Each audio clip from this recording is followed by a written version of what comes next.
আপনি কি জানেন যে সমুদ্র তলের নিচে পৃথিবীর অন্যতম মূল্যবান শক্তির ভাণ্ডার রয়েছে? প্রাকৃতিক গ্যাস বিদ্যুৎ, রান্না এবং শিল্পের জন্য ব্যবহৃত একটি প্রধান জ্বালানি এবং বিশ্বের কিছু অঞ্চলে এর বিশাল ভাণ্ডার রয়েছে। বিশ্বজুড়ে অনেক দেশ ক্রমবর্ধমান জ্বালানি চাহিদা মেটাতে প্রাকৃতিক গ্যাস অনুসন্ধান ও উৎপাদন করে।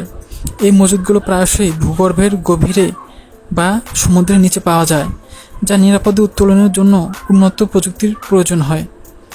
এগুলোর মধ্যে একটি বিশেষ গ্যাস ক্ষেত্র তার অসাধারণ আকার ও গুরুত্বের জন্য বিশেষভাবে উল্লেখযোগ্য। এটি নিকটবর্তী অঞ্চলগুলোর জ্বালানি অর্থনীতি গঠনে একটি প্রধান ভূমিকা পালন করছে এবং এখনও জ্বালানির একটি গুরুত্বপূর্ণ উৎস হিসেবে কাজ করে চলছে। এই বিশাল প্রাকৃতিক গ্যাসের ভাণ্ডার বিভিন্ন দেশের মধ্যে ভাগ করা আছে এবং এটি মরুভূমিকে বৈশ্বিক শক্তি কেন্দ্রে রূপান্তরিত করতে সাহায্য করেছে। এর আবিষ্কার প্রাকৃতিক গ্যাস সম্পদকে দেখার ক্ষেত্রে বিশ্বের দৃষ্টিভঙ্গি বদলে দিয়েছে। প্রাকৃতিক গ্যাস কি এবং এটি কিভাবে গঠিত হয়? প্রাকৃতিক গ্যাস প্রধানত মিথেন নামক একটি সরল হাইড্রোকার্বন দ্বারা গঠিত।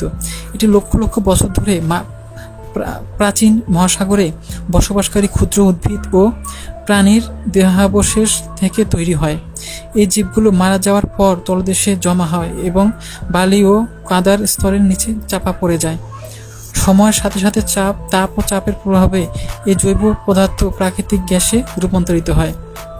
এরপর গ্যাসটি ছিদ্রযুক্ত শিলার মধ্য দিয়ে প্রবাহিত হয়ে ক্যাপ রক নামক একটি কঠিন স্তরের নিচে আটকা পড়ে এবং বিশাল ভূগর্ভস্থ জলাধার তৈরি করে। বিশ্বের বৃহত্তম প্রাকৃতিক গ্যাস ক্ষেত্র কোনটি? বিশ্বের বৃহত্তম প্রাকৃতিক গ্যাস ক্ষেত্র হল সাউথ পার্থ নর্থ ডোম গ্যাস ক্ষেত্র। এটি পারস্য উপসাগরের গভীরে অবস্থিত এবং ইরান ও কাতার এর অংশীদার। এই ক্ষেত্রটি অত্যন্ত গুরুত্বপূর্ণ কারণ এখানে বিশ্বের জ্ঞাত প্রাকৃতিক গ্যাস মজুদের প্রায় 19% রয়েছে, যা এটিকে পৃথিবীর বৃহত্তম একক গ্যাস ভাণ্ডারে পরিণত করেছে।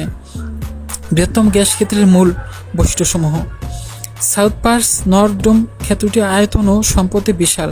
এটি প্রায় ৯,৭০০ বর্গ কিলোমিটার এলাকা জুড়ে বিস্তৃত, যা একটি ছোট দেশের আয়তনের সমান। ধারণা করা হয় এতে প্রায় ১,৮০০ ট্রিলিয়ন ঘনফুট প্রাকৃতিক গ্যাস এবং বিপুল পরিমাণে প্রাকৃতিক গ্যাস কনডেনসেট রয়েছে। গ্যাসটি সমুদ্রপৃষ্ঠের প্রায় ৩,০০০ মিটার নিচে অবস্থিত, যার ফলে এর উত্তোলন জটিল এবং প্রযুক্তি নির্ভর। ইরান ও কাতার একই সম্পদ ভাগাভাগি। যদিও এটি একটি অবিচ্ছিন্ন গ্যাস ক্ষেত্র, ইরান ও কাতার উভয়ের বিভিন্ন অংশ নিয়ন্ত্রণ